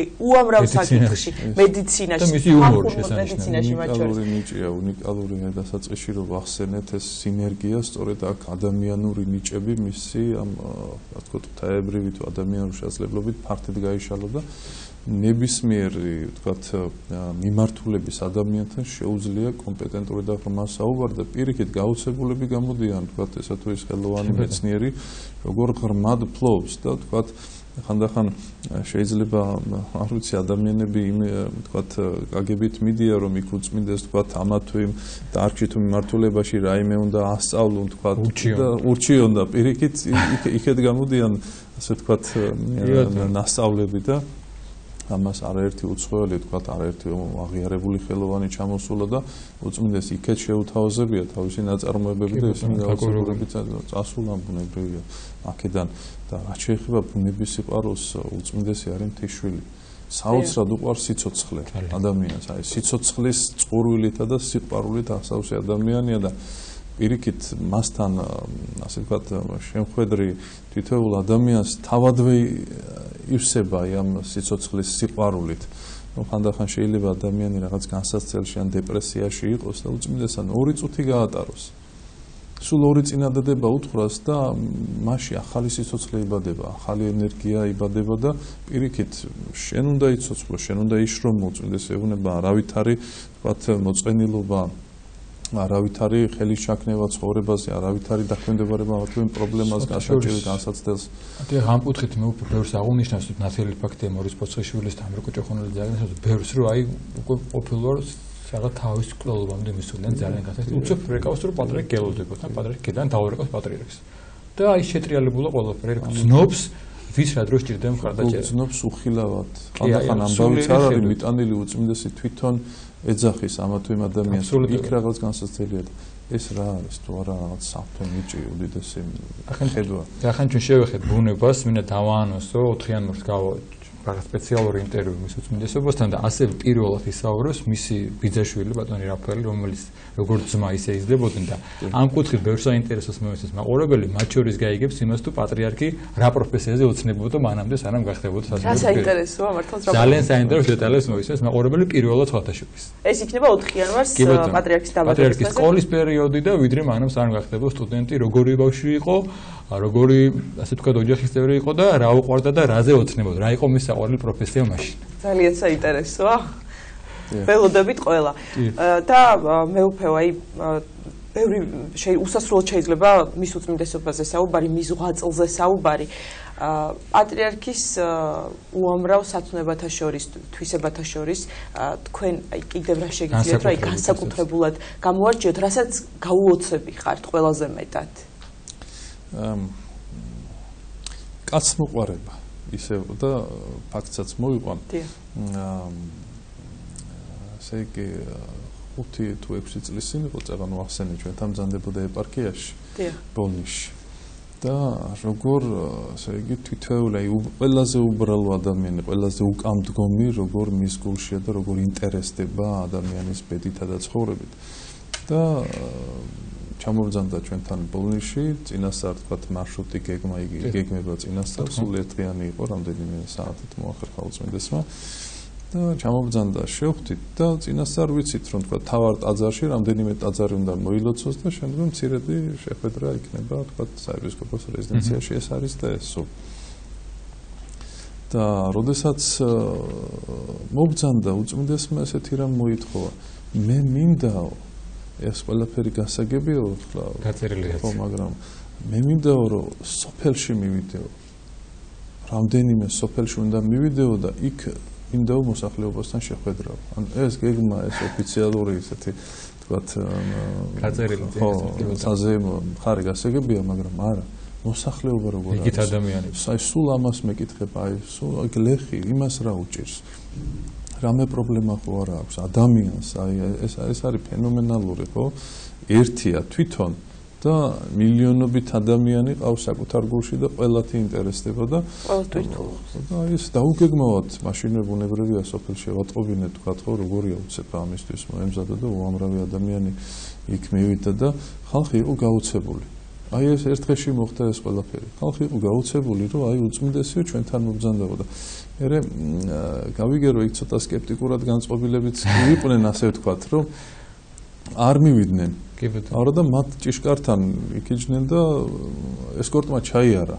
და ახლა უცებ ხო ვერ მიასწრებდნენ ბაზარში მისვლასთან. მე თურმე ნანობდნენ, რომ ჩვენს უბრალო სოფელში ახლა კაცი თუ მობრძანდებოდაო, ცოტაო ბოდიშითო და ვერ ვირწმუნეთო და ნანობდნენ, მე აი თურმე რა ადამიანი ყოფილა. თქვენ აჭარიდან მძამდებით, მე უფერო და იქაც აჭარაში, თელ საქართველოში და აჭარაში განსაკუთრებულად უყვართ კიდევ მისი უწმინდესობა, ამაზე კიდე ცალკე შეიძლება საუბარი. აჭარა მისთვის არის, რა ვიცი, აი მეორე ხე თუ შეიძლება ხევით და აჭარა გლობოსტორით აჭარაში დაიწყო. აჭარაში დაიწყო, დიახ და იცის ამ კუთხის ფასი, ამ კუთხის გაჭირვება, ამ ხალხის მნიშვნელობა და ის საყოველთაო ნათლობები, ხო, აი უწმინდესი რასაც იქ ატარებს ეუფეს სპირიდონთან ერთად და მისმა პიროვნებამ ცალსახად შეიძლება ითქვას, აი აჭარლების გულში დიდი შემოbrunება თუ კიდე ეს აჭარელი ადამიანი აი ათასობით ნათლება და ვრუნდება, ამას ისინი პირადად აღნიშნავენ. აი უწმინდესში ჩვენ დავინახეთ ნამდვილი ღვთაებრივი სახე და ნამდვილი მამა სასულიერო პირისა და ამან გადასწონა და ამან დააჩქარაო ჩვენი ჭეშმარიტებისკენ მოქცევა. დიდი მადლობა მეუფე მობრძანებისთვის, საუბრისთვის, ძალიან საინტერესო იყო, ბუნებრივია. შეგახსენებთ ჩვენი სტუმარი ბრძანდებოდა მისი მაღალყოლადო სამღვდელოება ბოლნელი მთავარეპისკოპოსი ეფრემი და ბუნებრივია პატრიარქს საუბრობთ. დაგულწრფ მეუფეო, დიდი მადლობა კიდევ ერთხელ. ვაგრძელებთ გადაცემას, შემოგთავაზებთ ჩანაწერს, ბატონი ანზორ ერქომაიშვილი მიულოცავს მის უწმინდესობას საიუბილეო თარიღებს და პატრიარქის ღვაწლზე ისაუბრებს. ჩვენი კათოლიკოს პატრიარქი უნიჭიერესი პიროვნება გახლავთ. ის მრავალმხრივი ნიჭიერი კაცია, გნებავთ ხატრობაში, გნებავთ პოეზიაში, გნებავთ მუსიკაში, რასაც სადაც კი მოწდება ხელი ყველგან ჩანს მისი ნიჭი, ყველგან ანათებს, აშუქებს მისი ნიჭი. მე ხას უსვამ მის მუსიკალობას, მის მიერ შეთხსულ სიმღერებს და საგალობლებს. თავიდან როგორც კი მოვისმინე და საერთოდ ყველა ვინც მოისმინა განსაკუთრებული დამოკიდებულება გაუჩნდა მისი ნაწარმოების მიმართ. ეს ნაწარმოებები გამოირჩევა სიკეთით, გამოირჩევა რაღაც ამაღლებული დამოკიდებულებით თავისი ქვეყნის მიმართ, გამოირჩევა სითბოთი, სიყვარულით. ნაწარმოები საკმაოდ მაღალი დონისაა და უნდა ითქვას, რომ მას მარტო უბრალოდ არ შემოიფარგლება ქვეყნის შიგნით აი არსებული და სიკალობით ქვეყნის შიგნით. იგი ზოგად საკაცობრიო მნიშვნელობის ამისი ბევრი ნაწარმოები გახლავთ ისეთი მე ახლა არ შეუდგებით ჩამოთვლას, იმიტომ რომ რამდენიმე ასეთი რომელიც შეიძლება ნებისმიერ ქვეყანაში შესრულდეს და უდიდესი წარმატება ექნება. მე მინდა ვთქვა, რომ პატრიარქმა თავისი ნიჭიერებით, ან თავისი მუსიკით, მუსიკალური შემოქმედებით კიდევ ერთი მნიშვნელოვანი გამარჯვება მოიპოვა, თუ შეიძლება ითქვას, ისე როგორც მან თავისი სიკეთით დათესა ეს სიკეთე ხალხში და ხალხის სიკეთისკენ მოაბრუნა, ამ სიმღერებმაც ხელი შეუწყო. მისი მელოდიები უყვარს ხალხს, უსმენენ, სიამოვნებით უსმენენ, ნაპირადაც დიდი სიყვარულით უსმენ ყოველთვის და როცა უსმენს ხალხი მის სიმღერებს, საოცარი განწყობილება ეფინებათ გულს, სიკეთისკენ განწყობილება. ყველას უყვარს სიყვარულით იმსჭვალებას უყოლა. სიყვარულით მოდის მისი მუსიკიდან და ისე როგორც თვითონ მისი პიროვნება სასიყვარულოდ განაწყობს თელს ერთ ასევე მისი მუსიკაც ამაში პირდაპირ შეიძლება ითქვას ფასდაუდებელია. მე როგორც ერთ ჩვეულებრივ მუსიკოს მიყვარს მისი მუსიკა, მიყვარს ჩვენი პატრიარქი და ვისურვებდი რომ კიდევ ბევრი ასეთი ნაწარმოებები შეიქმნას.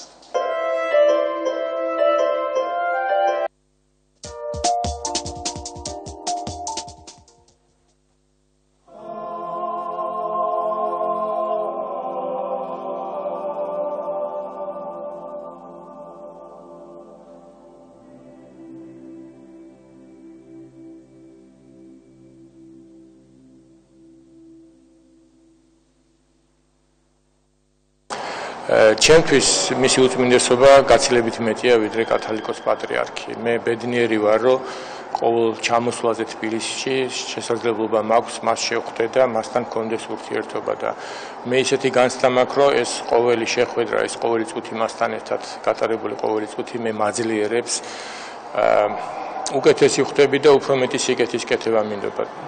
ვთვლი რომ ეს მე გამონაკლისი არა ვარ და ყველა ქართველი, ყველა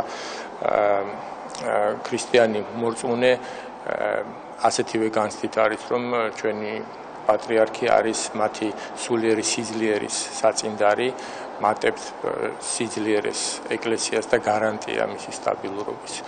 მე მინდა მიულოცო ჩვენს პატრიარქს ეს იუბილე უსურვო ძალიან ხანგრძლივი ჯანმრთელობა ჩვენს ასიკეთოთ ისევ და ისევ ქართული ერის სიძლიერისა და სიმხნევისთვის. მე ვთვლი რომ მისი ყოფნა ჩვენს გვერდით არის საწინდარი ჩვენი ერის სიძლიერის და ნათელი მომავლის. საოცრება ამ კაცის ცხოვრება. პირადად მე ძალიან მიყვარს და პატივს ვცემ. იმიტომ რომ ყველა ადამიანს თავის ფიქრი აქვს და მე მაქვს დიდი არგუმენტები რატო ვცემ პატივს. მე მისი ცხოვრების გზას არ განვიხილა უფლებას არ ვაძლევ ჩემ თავს, მაგრამ ახტაცების უფლება მაქვს. სხვა შორის მინდა ვთქვა, თუ სხვანაირად არ ჩამეთვლება, რომ ჩემი ერთ-ერთი ნახატი აქვს, აჩუქეს მიართვეს რაც ხე არის სიმბოლიური და მომიტანეს ამბავი, რომ უთქვამს, რომ სრულყოფილიაო. ძალიან გამიხარდა. ერთადერთი სურვილი არის, რომ დიდხანს იყოს. როცა მუსიკას თხზავს, როცა რაღაცას ხადავს. ეს კაცი არის სულ შეკრული, იმიტომ რომ სამყაროს გაგებებია, არ დამთავრდა მისთვის სამყარო. იმიტომ რომ მიღმა ინტერესებს რა ხდება. ასე შეგვინარჩუნა საქართველო. ნუ რა ვისეგონება, რომ ჩემი ნათქვამი ხმამაღალია. შეგვინარჩუნა საქართველო. უნეტარესი და უწმინდესი ყველა ჩვენთაგანს გვაძლევს ძალიან დიდ ძალას. მეც პირადად ვგრძნობ მას ყოველდღიურად და მისი მხარდაჭერა სხვადასხვა ძალიან კრიტიკულ მომენტში იყო უმნიშვნელოვანესი ჩემთვის. და მე ყოველთვის ვგრძნობ მის დამოკიდებულებას, რომ ცოდნა და რწმენა უნდა იყოს ერთად. ნებისმიერი ადამიანისთვის არის ძალიან მნიშვნელოვანი, რომ მისი შრომა იყოს დაფუძნებული რწმენას. განსაკუთრებით მეცნიერებისთვის და მუზეუმისთვის. ჩვენი საქმიანობა უნდა წარმოადგენდეს ყოველთვის ცოდნის გავრცელებას, მაგრამ ნამდვილ ფუნდამენტზე მდგარს. და სწორედ ამას ვსწავლობთ ყველა ჩვენთაგანი პატრიარქისგან. მე მინდა მას მიულოცო და როგორც ნებისმიერ რიგითი მოქალაქე უსურვო მას ძალიან დიდი ხნის სიცოცხლე და უსურვო რომ არ დაეკარგოს ის შემართება, რაც მას ყოველდღიურად აქვს. თქვენო უწმინდესობა, ვგილოცავთ სული და გული, ძალიან მიყვარხართ. ბედნიერი ვარ რომ არსებობთ და ვერანაირი სიტყვები ვერ გამოხატავს და არ შეუძლია გამოხატოს ის, რაც მე მინდა გითხრათ თქვენ. ამიტომ ძალიან ბედნიერი ვარ, რომ ბგერების სახით შემიძლია უთხრა მთელ საქართველოს და მსოფლიოს თუ რამდენად დიდი ბედნიერება, როდესაც არსებობს ისეთი ადამიანი, როგორც ბრძანდებით თქვენ.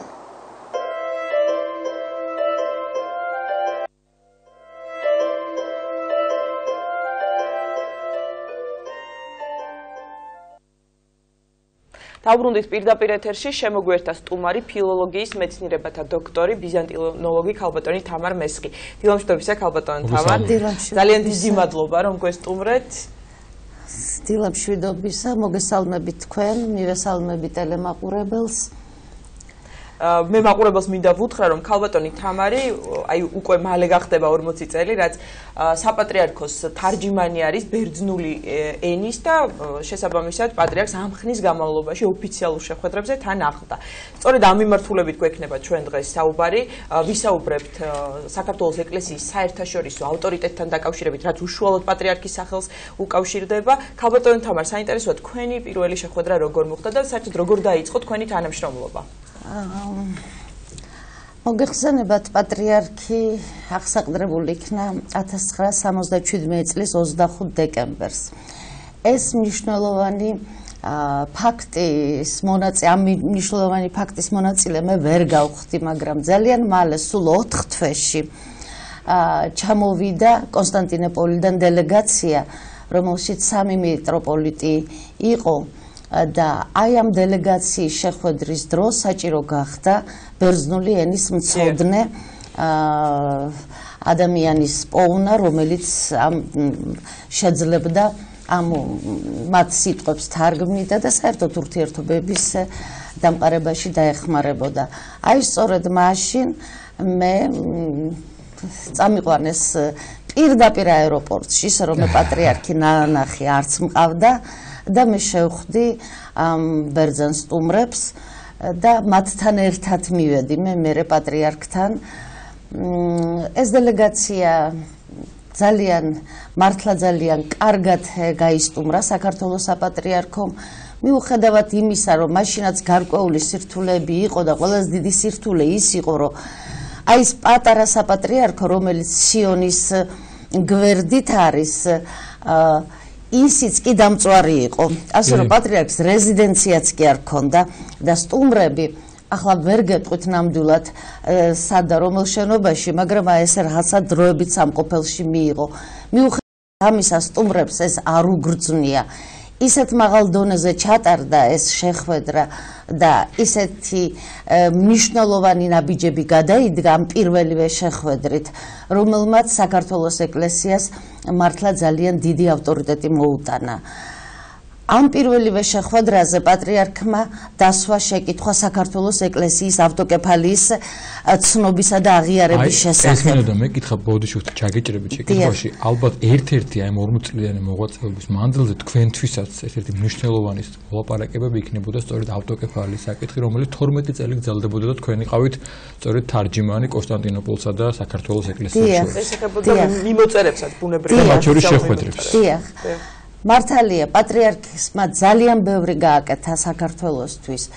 აღარ ჩამოვთვლი ტაძრების განახლება, აშენება, ახლა ბევრი ლაპარაკობთ, მაგრამ ეს იყო, მე მგონი, ერთ-ერთი ყველაზე მნიშვნელოვანი საკითხი, რომ საქართველოს ისტორიული ავტოკეფალიის აღდგენა და ცნობა კონსტანტინოპოლის საპატრიარქოს მიერ და არა მარტო მის მიერ, იმიტომ რომ ამის მიხედვით უკვე სხვა ეკლესიებიც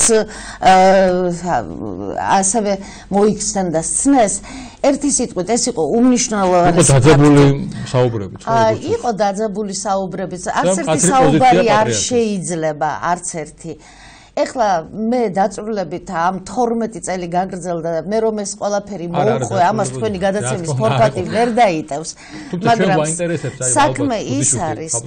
პატრიარქი უსწრო იყო ძალიან მკაცრი და მომთხოვნი ამ კუთხით რომ უნდა აღიარონ რომ საქართველოს იცით რაშია საქმე, პატრიარქი ყველა ამბობს ამას და ვისაც მასთან თუნდაც 5 წუთიანი შეხვედრა ჰქონდა, ყველა ძალიან კარგად ხვდება რომ ეს არის პირველ ყოვლისა ქართველთა სულიერი მამა.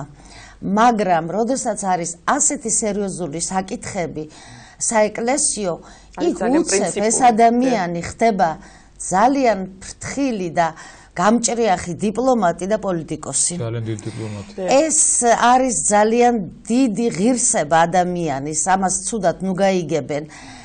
ეს ადამიანი ათავსებას ერთმანეთში.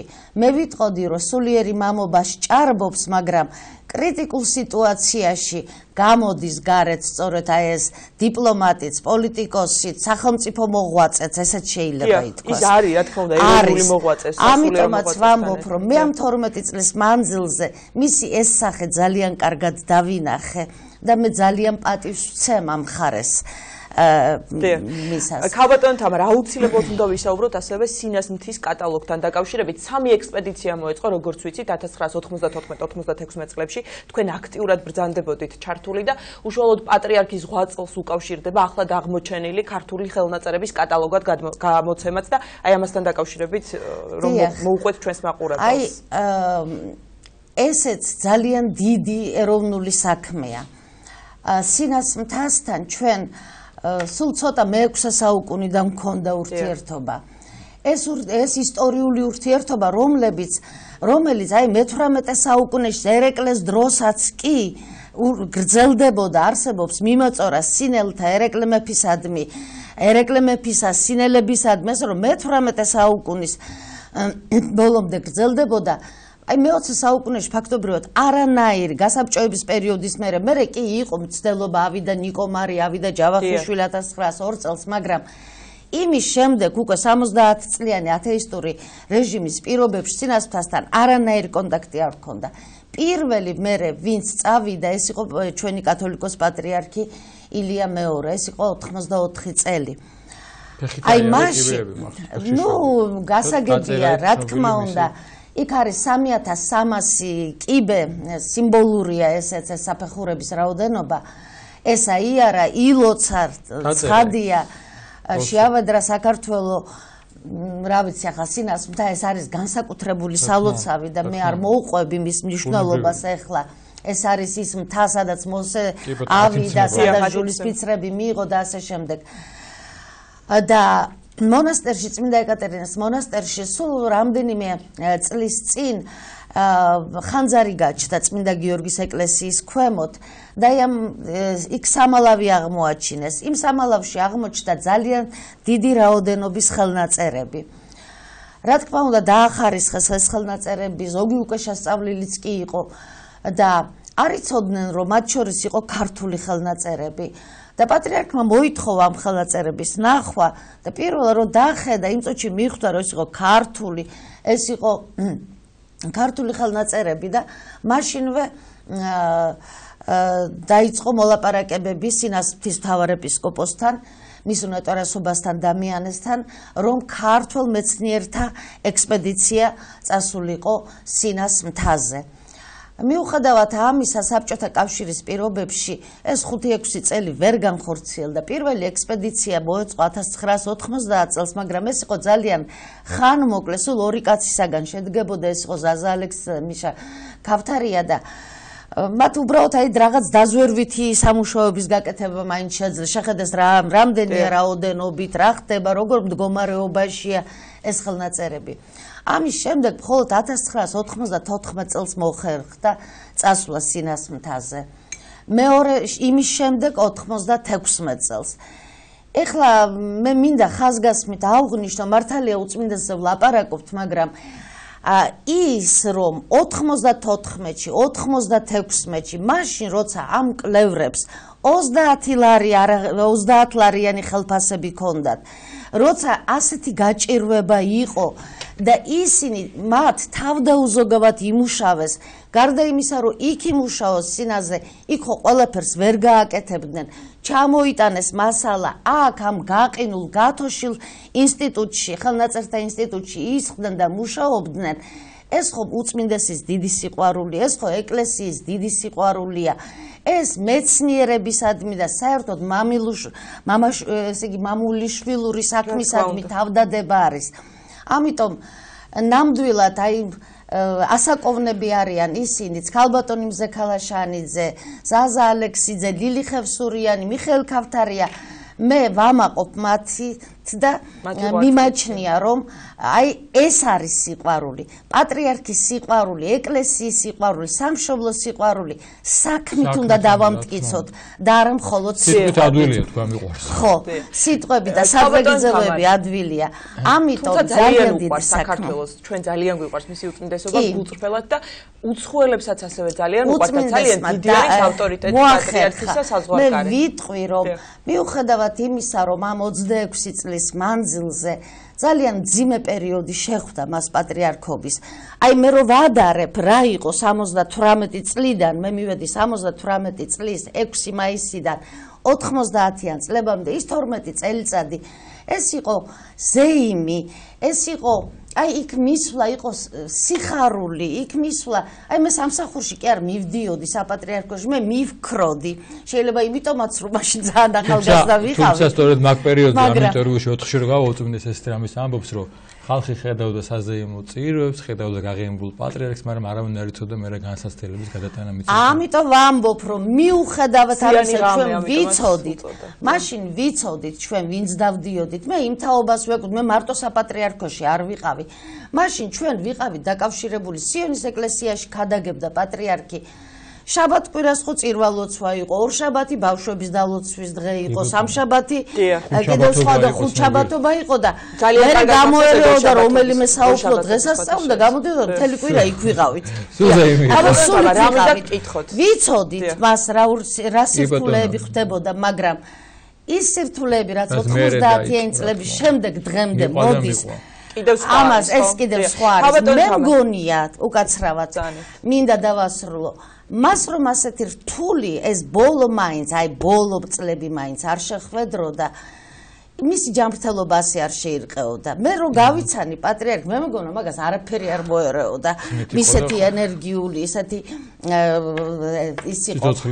მაგრამ ამდენმა სტრესმა, ამდენმა ტვირთმა გატეხა მისი ფიზიკური ჯანმრთელობა, მაგრამ მე მიხარია რომ ის შეიძლება ფიზიკურად ისე არ გამოიყურება, როგორც მე გამიხარდება და როგორც ნებისმიერ ქართველს გაუხარდება, ტელევიზიით ვხედავთ მას თუ ეკლესიაში ვხედავთ, მაგრამ როდესაც მე მასთან მივდივარ და რაიმე სერიოზულ საკითხზე მაქვს სალაპარაკო, მე მიხარია რომ მას გონება ზუსტად ისეთი აქვს, როგორც მე მის გავიცანი. ქალბატონო თამარ, უცხოელების დამოკიდებულებაზე გვინდა ეხლა რომ ვისაუბროთ. ერთი არის, რასაც ჩვენ ვისმენთ ხოლმე, თქვათ ოფიციალური განცხადებების დროს და მეორეა კიდევ რისი მომსწრე და შემსწრეს თქვენ იქნებოდით ამ 40 წლის განმავლობაში. გულისხმობ უკვე კერძო პრივატულ საუბრებს, რაც არის ბევრად უფრო საინტერესო ვიდრე ოფიციალური განცხადებები. თუმცა ეს უკანასკნელის რა თქმა უნდა თავის მნიშვნელობით ძალიან დიდია. სხვათა შორის მე ვიტყოდი, რომ მე სულ ცოტა ხნის წინ ვილაპარაკე იმ სირთულეებზე, იმ ტვირთზე, რაც მან ზიდა ამ წლების მანძილზე, მაგრამ მაინც ბედნიერი კაცია. ბედნიერია, იმიტომ რომ ძალიან დიდი სიყვარული დაიმსახურა თუ საქართველოში, თუ მის ფარგლებს გარეთ. ეს ადვილი არ არის. პირველივე დელეგაცია, რომელსაც მე შევხვდი, იმის შემდეგ აქ ჩამოვიდა ალექსანდრიის პატრიარქი ნიკოლოზი, ასევე შემდგომი პატრიარქი პართენიოსი 87 წელს, 91 წელს ჩამოვიდა იერუსალიმის პატრიარქი დიოდოროსი, 87 წელს ჩამოვიდა პატრიარქი დიმიტრიოსი. აი ეს იყო გადამწყვეტი ეტაპი, სწორედ როდესაც ეს ავტოკეფალიის საკითხი უკვე მთლიანად უკვე ძალიან გააქტიურდა და მე ძალიან 3 წელიწადში კიდევაც მივიღეთ. აი ეს ადამიანები ჩამოდიოდნენ და აი ყოველ მათგანს, აი მინდა ხაზგასმით აღვნიშნო, რომ ეს ალექსანდრიის პატრიარქი ნიკოლოზი მას ერთი 20 წლით უფროსი მაინც იყო. და პატრიარქი იყო ახალგაზრდა 44 წლის გახდა პატრიარქი და მას შორის გარდა იმისა რომ ორივე პატრიარქი იყო ახლა კოლეგიალური რამდენად შეეფერება იმას არ ვიცი, მაგრამ ერთი სიტყვით ეს კი არ იყო მარტო, აქ იყო მამაშვილური სიყვარულიც იყო, აქ იყო მეგობრული სიყვარულიც. ნიკოლოზს ისე შეუყვარდა საქართველო და ცხადია საქართველო არ შეუყვარდებოდა თუ პატრიარქთან აი ესეთი კარგი თბილი დამოკიდებულება არ ექნებოდა, რომ ყოველ წელიწადს ჩამოდიოდა, იცით? და ყოველ ზაფხულს აქ იყო და ერთხელ მახსოვს ისევ პატრიარქი, ვინც არ უნდა ჩამოსულიყო, ეს რომელი პატრიარქი იქნებოდა კი არა, დიაკვანიც რო ჩამოსულიყო, აი დიაკვანიც, რომელიც ხარისხით ყველაზე დაბალია, ყველა საკითხს რომ მოილებდა, კიდევ ავტოკეფალიაზე დაელაპარაკებოდა ხოლმე.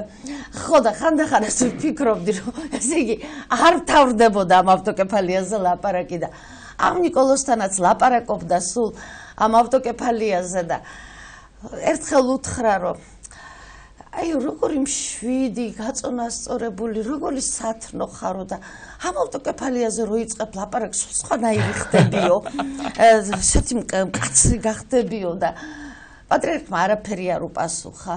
მე ახლა მაშინ მართლა ძალიან ისეთი ვიყავი გამოუცდელდი ეს 91 წელია და გამიტური და რატო არაფერი არ უთხრა მეთქი.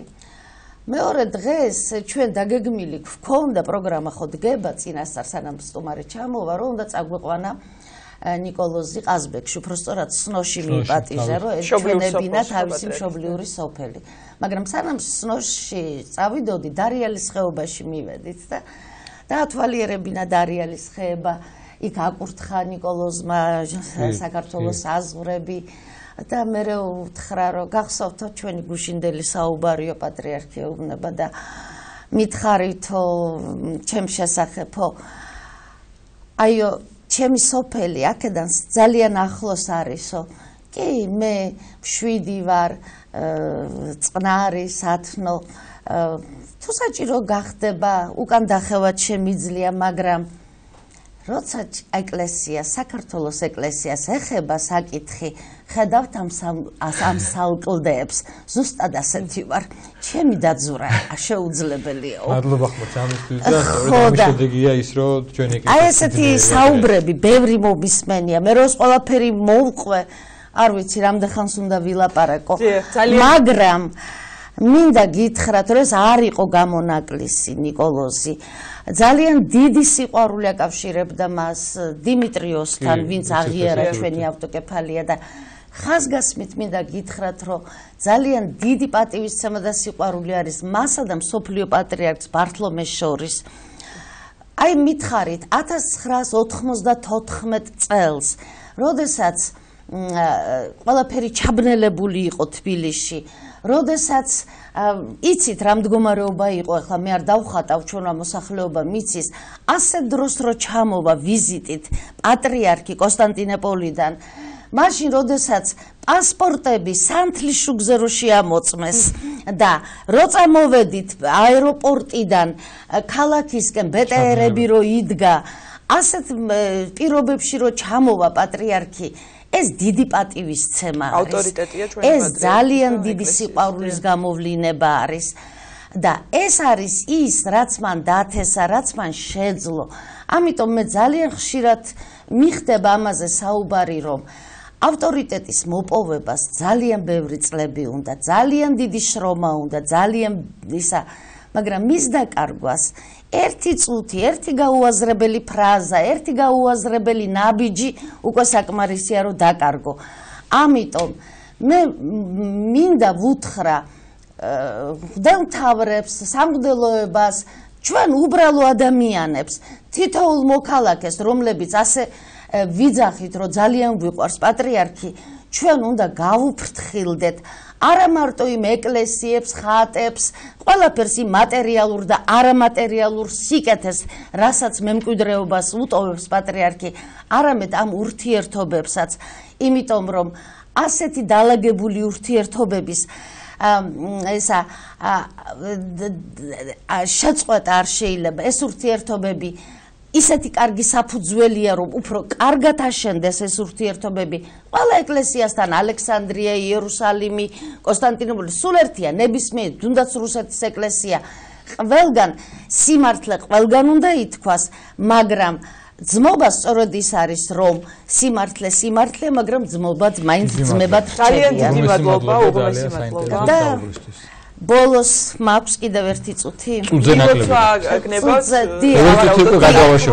მინდა გითხრათ, რომ როდესაც პატრიარქი 25 წლის თავს იხდიდა იქ დარბაზში მოართვეს მას 25 ვარდიანი თაიგული და 70 ვარდიანი თაიგული, იმიტომ რომ მაშინ 70 წლის გახდა. და იქ რო ვიჯექით ამ თარჯიმნობდი, ბევრი ხალხი იყო იმ დარბაზში და ისეთი ლამაზი იყო ეს ისინი რომ ისე უნებურა წამოწ და მეც კი ვარ 25 წელი აქ მაგრამ ერთი ვარდი არავის არ უჩუქებია ჩემთვის მეთქი ახლა ზოგიერთმა დარბაზიდან მრისხანე თვალი შემომხედა ზოგმა განცვიფრებულმა ეს როგორ გაუბედე პატრიარქის მზერას პატრიარქის თვალს არაფერი არ ეპარება მე უხერხულად ვიგრძენი თავი მაგრამ პატრიარქი უცებ წამოდგა აიღო ის 25 ვარდიანი თაიგული და მე მომართვა გაღიმებულმა. მე ყველა გამხიარულდა, სურათებიც გადამიღეს. ეხლა რატო ვიხსენებ ამას? მე გპირდებით 50 წლის თავზე ისევ მოვალ ამ სტუდიაში. და ვისაუბრებ ცოცხალ პატრიარქზე. მე ისევ მივულოცავ პატრიარქს პატრიარქობის 50 წლის თავს და ველოდები მისგან 50 ვარდიან თაიგულს. ამინ ჩვენ გაჩუქებთ არ არის პრობლემა.